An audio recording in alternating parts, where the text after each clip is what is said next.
Süni intellekt məsələsində gəlin götürək ki, neçə hissə var. Birincisi infrastruktur. Yəni, Nvidia bugünkü gün Donald Trump'ın icazəsi olmadan GPU serverlərini heç kimə satmır. Azərbaycana bunu almağa icazə verdilər. Yəni, Vance Azərbaycana gəldi, buna icazə verilib. Deməli, biz nə edəcəyik? GPU serverləri qoymaqla Azərbaycanda olan ucuz elektrik enerjisinin həmin o GPU serverlər üzərində istifadə eləyərək süni intellektin istifadə olunması üçün infrastruktur satacağıq.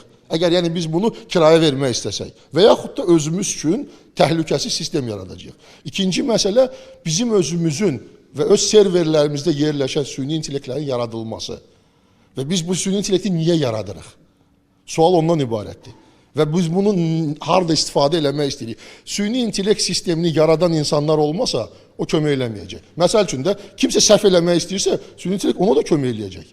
Və ən vacib məsələ, bəzən keyfiyyətsiz insanlar, sistemlər var idisə, onu görmürdülərsə, gizlən süni intellekt onu sırası üzə çıxardacaq. Bu insanlar görsənəcəklər.